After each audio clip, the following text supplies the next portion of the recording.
ఓం నమ శివాయ. నమో కాళభైరవాయ నమ.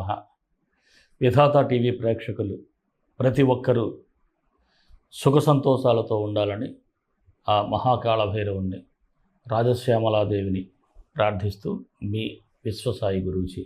అందరికీ విజయదశమి శుభాకాంక్షలు. ఆ అమ్మవారి ఆశీస్సులతో అందరూ ఆనందంగా ఉండాలి, అష్టైశ్వర్యాలతో ఉండాలని భావిస్తాను. ఆ మాత మీ అందరికీ ఆశీస్సులు ఇవ్వాలి. మరొక మాట ఏమిటంటే, నేను ఈ మధ్య చాలా కాలంగా బయటికి రావటం లేదు. చాలామంది అడుగుతున్నారు మన వాళ్ళు హైదరాబాద్ క్యాంప్ కోసం. నేను హైదరాబాద్లో అక్టోబర్ 7, 8, 9 తేదీల్లో నేను అవైలబుల్గా ఉంటాను.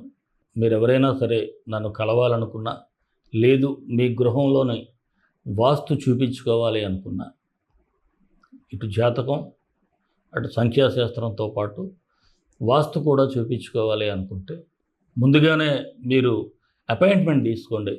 స్క్రీన్ మీద స్క్రోల్ అవుతున్నటువంటి నెంబర్కి మీరు మెసేజ్ చేయండి.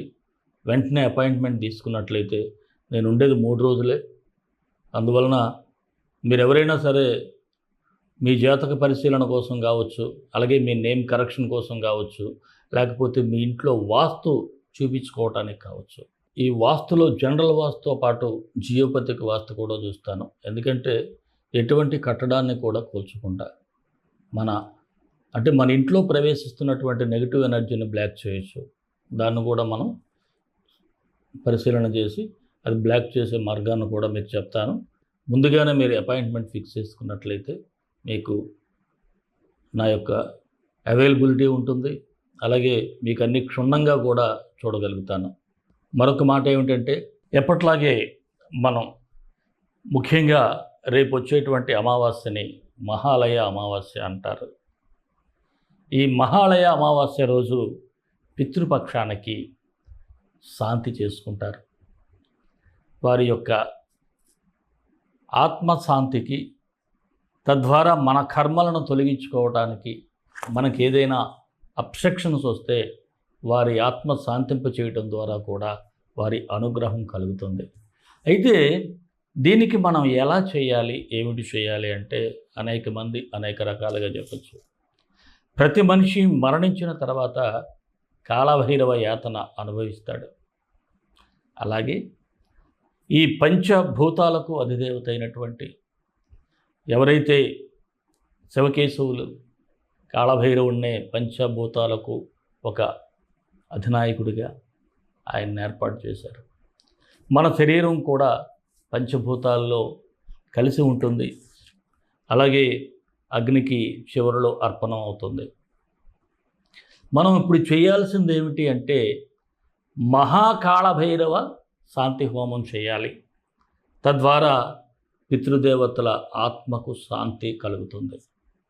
అగ్నికి ఎప్పుడైతే మనం అర్పణం చేస్తామో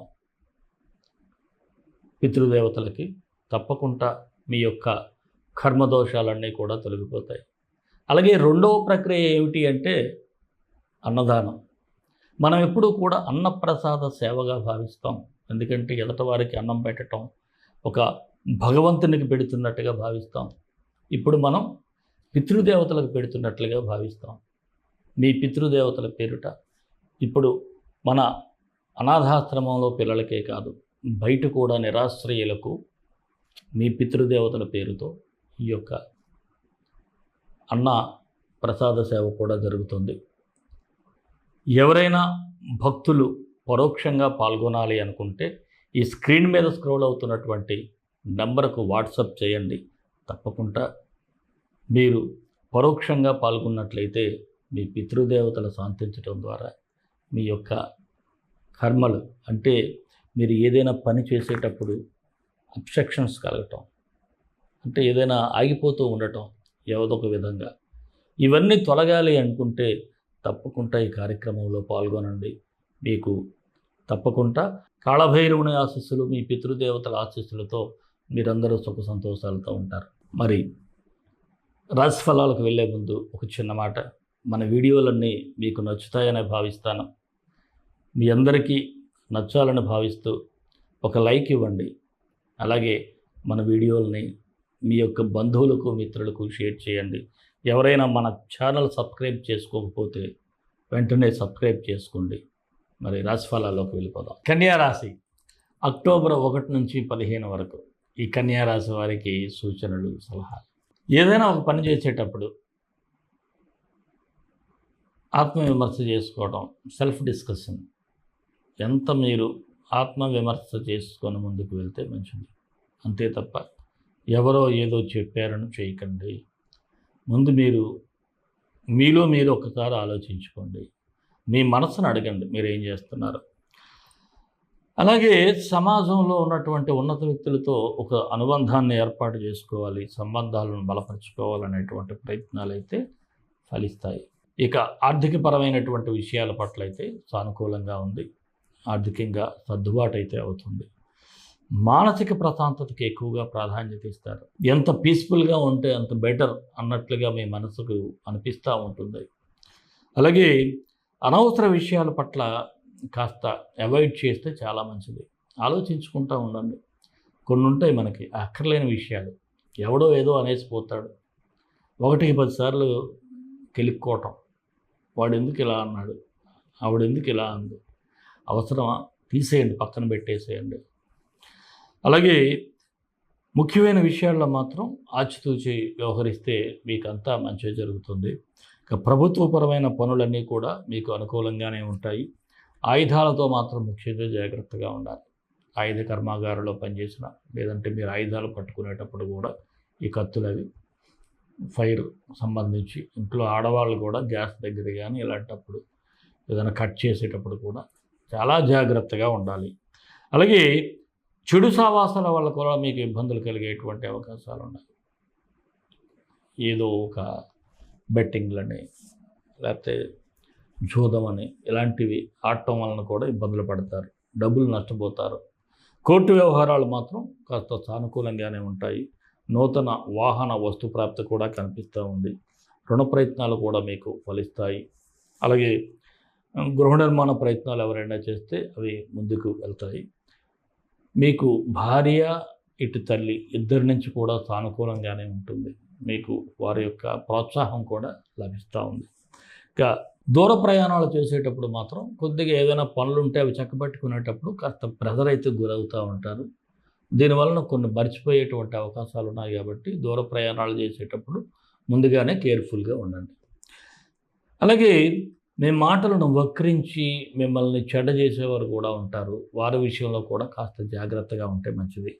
ఇక విదేశాలు వెళ్ళాలి అనుకునే వారికి ప్రయత్నాలు చేయండి. వీసా, పాస్పోర్ట్లు వచ్చే ఛాన్సెస్ అయితే ఉన్నాయి. అలాగే వివాహం కాని వారికి అయితే వివాహ ప్రయత్నాలు ముందుకు వెళ్తాయి. నిరుద్యోగులు నిరాశ పడాల్సిన అవసరం లేదు. కాస్త ఆశాజనకంగా ముందుకు వెళ్ళండి. ఉద్యోగస్తులకైతే సాధారణ ఫలితాలు ఉన్నాయి. అయితే మీ సహ ఉద్యోగులు ఎవరైనా సెలవు పెట్టినట్లయితే అది కొద్దిగా మీకు వారి పని కూడా మీ మీద పెట్టడం, ఆ బాధ్యతలు అయితే అదనంగా కనిపిస్తూ ఉన్నాయి. కొంత ఒత్తిడి అయితే మీకు ఉంటుంది. రాజకీయ నాయకులకైతే ఎప్పట్లాగే రొటీన్గా ఉంటుంది. వృత్తి వ్యాపారస్తులకు చూసినట్లయితే మీరు లాభాలను ఆశిస్తారు ఎక్కువగా, కానీ అనుకున్నంత కాకపోయినా లాభాలు అయితే సంపాదిస్తారు. అలాగే మీ వ్యాపారం మీద ఎవరైనా నెగిటివ్ పబ్లిసిటీ ఇచ్చేవారు కూడా ఉంటారు. కాస్త జాగ్రత్తగా ఉండాలి. లేకపోతే వాడెవడు మనల్ని ఏం చేస్తాడు అనుకుంటే దీనివలన మీకు తెలియకుండానే నష్టపోతారు. అలాగే ఈ జాయింట్ బిజినెస్ చేసేవారు మాత్రం ఆర్థిక లావాదేవీల విషయంలో అభిప్రాయ భేదాలు కనిపిస్తూ ఉన్నాయి. కాస్త కేర్ఫుల్గా ఉండండి. ఇక రియల్ ఎస్టేట్ వారికి అయితే సాధారణంగా ఉంది. షేర్ మార్కెట్ అయితే ఆలోచించి పెట్టుబడులు పెట్టండి. చిరు వ్యాపారస్తులకైతే బాగుంటుంది. మరి కళారంగంలో ఉన్నవారికైతే ఏమిటి అందరూ ముందుకు వెళ్ళిపోతున్నారు, అందరికీ అన్ని అవకాశాలు వస్తున్నాయి, నాకేమిటి ఎదటవాడికి 2 ఛాన్సెస్ వస్తే నాకు ఒకటే ప్రోగ్రాం వస్తుంది, ఇలాంటి చిన్నపాటి మానసికమైనటువంటి డిస్టర్బెన్సెస్ ఉంటాయి. కాకపోతే చిన్నో చితకో మీకు ఏదో ఒక అవకాశాలు అయితే వస్తాయి. అలాగే విద్యార్థులకు మీరు చదువులో ఏ ఎఫర్ట్స్ పెడుతున్నారో అదైతే ఇంకా చాలాదనే చెప్పాలి. మరింతగా శ్రద్ధగా చదివితేనే కాంపిటేటివ్ ఎగ్జామ్స్లో విజయాలు సాధిస్తారు. ప్రేమికులకైతే యాజ్ యూజువల్గా ఉంటుంది. మరి ఈ రాసేవారికి ఏ తేదీలు అనుకూలంగా ఉన్నాయి అంటే 2, 7, 14 బాగానే ఉంది. ఏ పని చేసినా విజయం సంప్రాప్తిస్తుంది. మరి 4, 9 తేదీలు మాత్రం కాస్త నిదానంగా చేయండి. ఆ రోజు మెడిటేషన్ గట్టిగా చేసుకోండి. కాస్త మీ ఇష్టదైవాన్ని స్మరించుకోండి. నేను చెప్పే మంత్రాన్ని ప్రతినిత్యం పఠిస్తారు కాబట్టి అంత ఇబ్బందులైతే రావు.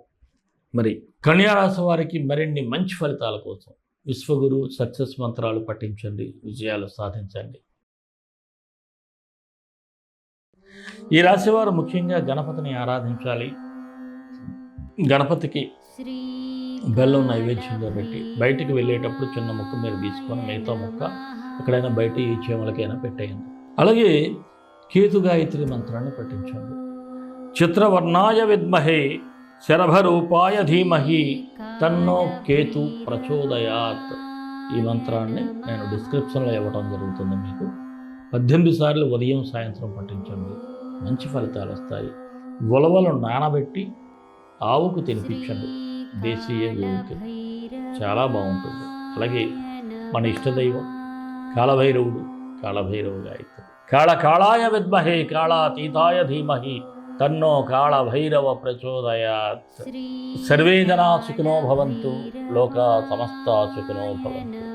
దేశం కోసం, ధర్మం కోసం, భారతీయ సంస్కృతి విలువల కోసం పాటుపడదాం. స్వస్తి.